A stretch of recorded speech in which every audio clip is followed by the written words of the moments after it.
Hello friend, स्वागत है आपका हमारे यूट्यूब चैनल कुमार सॉफ्टवेयर पे। ये मेरा HTML से रिलेटेड 14 ट्यूटोरियल्स है। इस ट्यूटोरियल्स में हम लोग टेबल टैग्स देखने वाले हैं। तो आइए देखते हैं कि टेबल का यूज क्या होता है।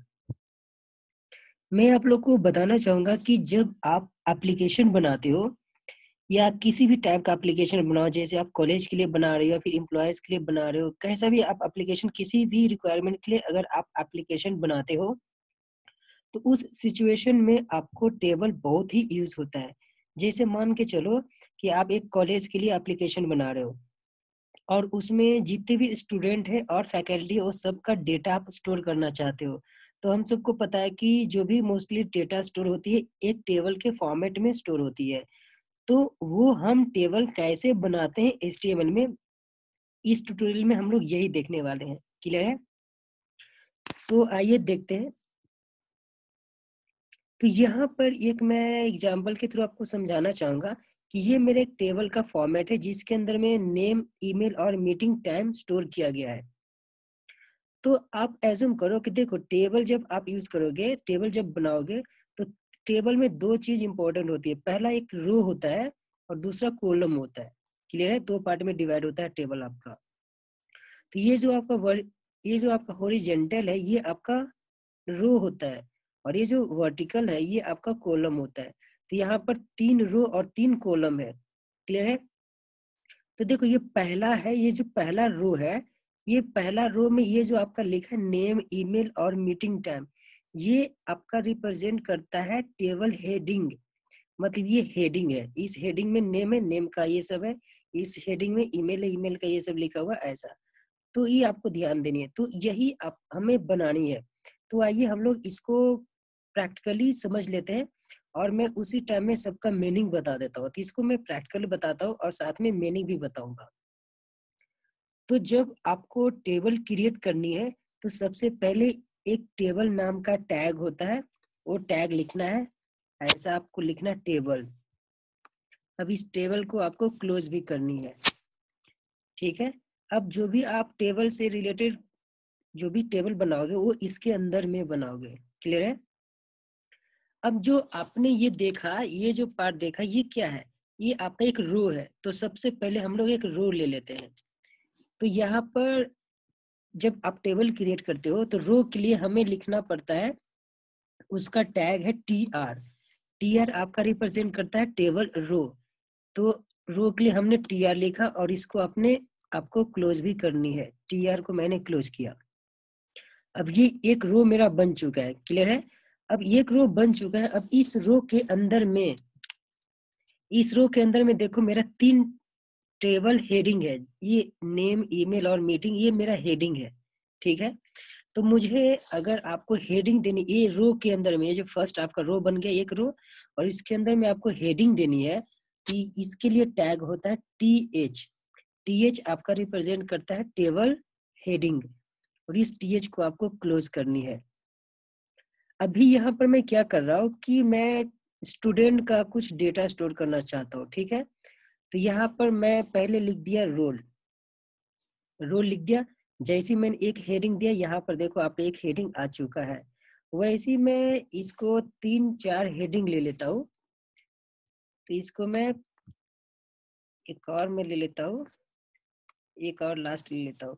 यहाँ पर मैं नेम ले लेता हूँ और यहाँ पर मैं क्या करता हूँ कि इसका सिटी दे देता हूँ और यहाँ पे मैं फी देता हूँ।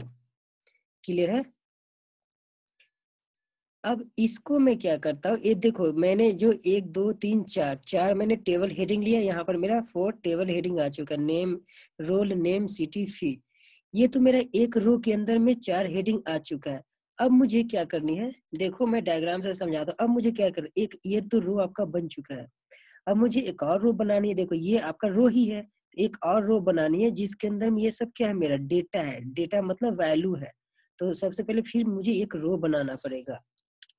तो रो बनाने के लिए फिर आपको क्या लिखनी है, यहाँ पे रो बनाने के लिए इससे बाहर आ जाओ, एक और आपको TR लिखना पड़ेगा क्योंकि रो के लिए TR होता है। TR मतलब टेबल रो।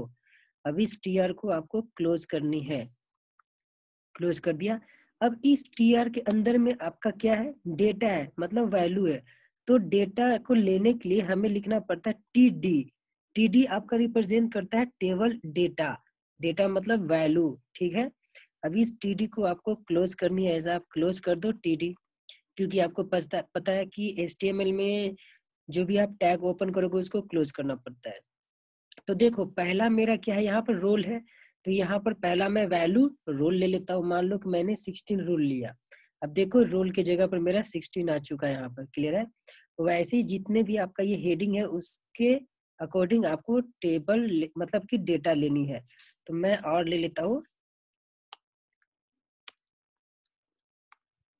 और यहाँ पर मैं नेम दे देता हूँ कुमार, और यहाँ पर मेरा सिटी है पुणे, मैंने दे दिया। यहाँ पर मैंने कॉलेज का फी जो भी आपको देना है दे दो। ये तो मैं आपको सिर्फ एग्जांपल समझा रहा हूँ।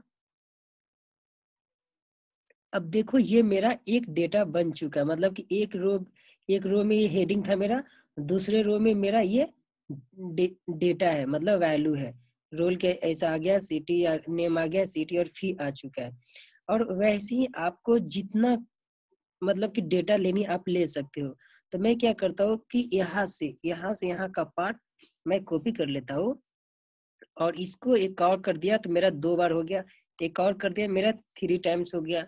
अब ये सब का वैल्यू मैं चेंज कर देता हूँ, यहाँ पर मैं 17 कर देता हूँ, और यहाँ पर मैं नेम क्रिश कर दिया, यहाँ पर पटना कर देता हूँ मैं, पटना किया, इसको भी इतना ही रहना। इस यहाँ पर मैं डेटा इसका 18 करता हूँ, यहाँ पर कृष्णा करता हूँ, यहाँ पे मैं पटना सिटी कर देता हूँ, इसका फी यही रहने देता हूँ। अब देखो ये टेबल के अंदर में ऐसा मेरा स्टोर हो चुका डेटा। अब ये अच्छा से दिख नहीं रहा है, तो मैं क्या करता हूँ कि इसको बॉर्डर दे देता हूँ। तो ध्यान देना कि अगर बॉर्डर देनी है तो मुझे टेबल पे अप्लाई करनी होती है। तो ये जो मेरा टेबल टैग है यहाँ पे, ये जो टेबल यहाँ पर मैं एक बॉर्डर देता हूँ, यहाँ पर लिखता हूँ बॉर्डर, बॉर्डर इक्वल टू मैं इसको दे देता हूँ बॉर्डर 1 पिक्सल दे देता हूँ, ठीक है। अब देखो मेरा 1 पिक्सल ऐसा बॉर्डर आ चुका है। तो ये आपका एक टेबल के अंदर में स्टोर हो चुका है। अगर आपको इसका इसका साइज बड़ा करनी है तो टेबल के अंदर में एक और प्रॉपर्टी होता है, उस प्रॉपर्टी का नेम है विड्थ। तो आप इसको विड्थ दे सकते हो, विड्थ देकर इसका साइज बड़ा कर सकते हो। तो मैं इसका विड्थ दे देता हूँ 30 देता हूँ मैं, 30 पिक्सल। आपको ये भी ध्यान में देनी है कि जब आप विड्थ यूज करोगे तो हम जो टेबल के अंदर में सिर्फ विड्थ ही यूज होता है, यहाँ पर हम हाइट यूज नहीं करते हैं। जब आप टेबल यूज करोगे तो टेबल टैग के अंदर में आप विड्थ यूज करोगे, हाइट यूज नहीं करोगे। तो ये विड्थ यूज करने का 2 तरीका होता है, या तो आप यहाँ पर पिक्सल दो, या तो आपको यहाँ पर परसेंट एज अ परसेंट दे दो, ठीक है। तो यहाँ पर ज्यादा हम परसेंट ही यूज करते हैं। इसका रीजन क्या है कि मान के चलो कि आप यहाँ पर परसेंट की जगह पर पिक्सल देते हो, तो पिक्सल में क्या होता है कि आपका रिस्पॉन्सिव ये टेबल नहीं बनता है। मतलब जब इसको आप छोटा करोगे तो ये मे बी मतलब कि अच्छा से इनविजिबल हो जाता है, ठीक है, मतलब अच्छे से दिखता नहीं है। तो यहाँ पर परसेंटेज देने से क्या होता है कि आपका ये जो टेबल बनेगा वो आपका रिस्पॉन्सिव हो जाता है।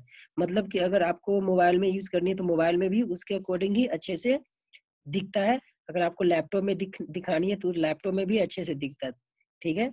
अब मान लो कि इसको मैंने 50 कर दिया, तो देखो इस मेरा और बड़ा ऐसा दिख रहा है, अच्छा दिख रहा है। तो आपको जितना साइज बड़ा करनी है आप कर सकते हो। तो ये कार्ड मैं कर देता हूँ, इसको मैं 100 कर देता हूँ। तो आपका 100 इतना बड़ा दिख रहा है, अब अच्छा थोड़ा दिख रहा है।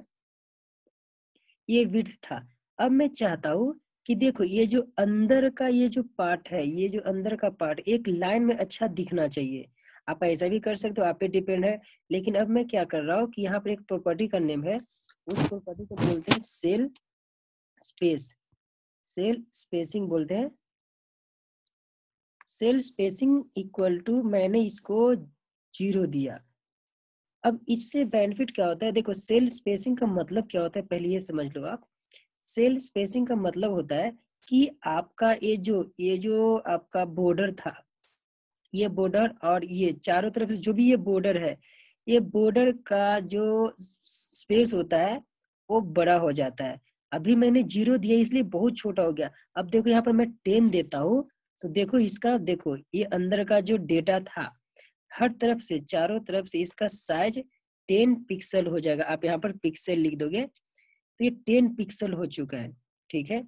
तो सेल स्पेसिंग का मतलब क्या होता है कि ये जो आपका बॉर्डर है तो इसके चारों तरफ आपका 10 पिक्सल का स्पेस मिल जाएगा, चारों तरफ सेम स्पेस मिलता है। क्लियर है? सिर्फ चारों तरफ ही नहीं, जैसे ये रोल है, रोल के बीच में भी ऐसा स्पेस मिल जाएगा 10 पिक्सल। अगर तो इसलिए मैं इसको, अगर मैं जीरो, जैसे मैं इसको जीरो करता हूँ तो ये जो है इसके अंदर में चिपक जाएगा, मतलब अटैच हो जाएगा। तो इसलिए मैं इसको जीरो कर देता हूँ ताकि अच्छा से दिखेगा। देखो अब अच्छा से दिख रहा है। ये था आपका सेल स्पेसिंग। एक और प्रॉपर्टी का नेम है, उस प्रॉपर्टी का नेम होता है सेल पैडिंग। अब सेल पैडिंग का मतलब क्या होता है, इसको अगर आपको बड़ा करनी है तो आप सेल पैडिंग यूज कर सकते हो। तो जैसे मैंने सेल पैडिंग यूज किया। अब सेल पैडिंग इक्वल टू, मैं इसको भी पिक्सल में 10 पिक्सल कर देता हूँ। देखो ये बड़ा हो चुका है, थोड़ा बड़ा दिख रहा है। अगर आपको 20 पिक्सल करनी है आप 20 कर दो। देखो इतना बड़ा दिख रहा है, ठीक है। तो अभी हम लोग इतना बड़ा ही रखते हैं। ये आपका प्रॉपर्टी है ये सब। अब हम लोग क्या करते हैं कि ये जो मेरा ये जो वैल्यू आ रही है, ये वैल्यू मैं सेंटर में करना चाहता हूँ। तो आप इसके लिए क्या करोगे, अगर सेंटर में करनी है तो इसके लिए ये जो आपका जो टीडी है, ये वैल्यू है, तो टीडी पर आप अलाइन अलाइन अप्लाई कर सकते हो। जैसे मैंने लिखा अलाइन, अलाइन इक्वल टू, मैं यहाँ पर सेंटर करता हूँ, सेंटर। अब देखो ये मेरा जो वैल्यू है सेंटर में आ चुका है। वैसे ये तीनों को अगर मुझे करनी है तो आप इस सबको यहाँ से सबको सेंटर में कर सकते हो, ठीक है। तो ये आप अपना वैल्यू को सेंटर में कर सकते हो।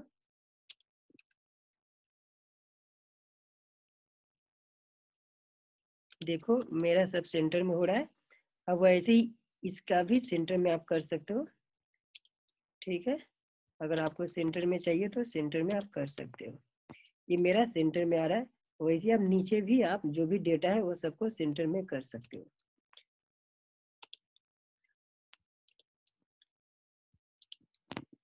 अब देखो ये मेरा सेंटर में आ चुका है, ठीक है। तो ये था आपका सिंपल एक मैंने टेबल बनाया जिसके अंदर में डेटा स्टोर किया। आप चाहो तो इस टेबल का जो बैकग्राउंड है उसको आप चेंज भी कर सकते हो, ठीक है। तो ये तो अभी मेरा लेक्चर कुछ ज्यादा बड़ा हो रहा है। तो ये मतलब अब जो भी आपका प्रॉपर्टी है टेबल से रिलेटेड, वो अब मैं नेक्स्ट लेक्चर में बताने वाला हूँ। क्योंकि अगर मैं इसी लेक्चर में बताया तो ये लेक्चर ज्यादा लंबा हो जाएगा। तो मैं अब जो भी इसका प्रॉपर्टी है वो मैं नेक्स्ट लेक्चर में बताऊंगा।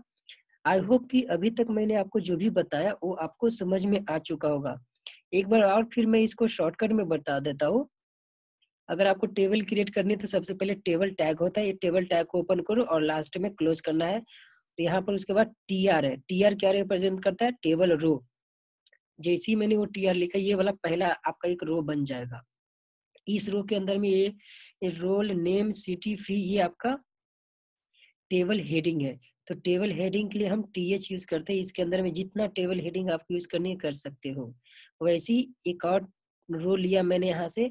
देखो इस रो के लिए, ये सेकंड वाला रो के लिए लिया, और इस रो में मेरा वैल्यू है उसको डेटा बोलते हैं, टेबल डेटा। तो ये रो लिया और इसके अंदर में टीडी रिप्रेजेंट करता है डेटा, टेबल डेटा। तो इसके लिए डेटा ले लिया, और आपको जितना डेटा चाहिए उतना आप ले सकते हो। आई होप कि आपको ये ट्यूटोरियल समझ में आ चुका होगा।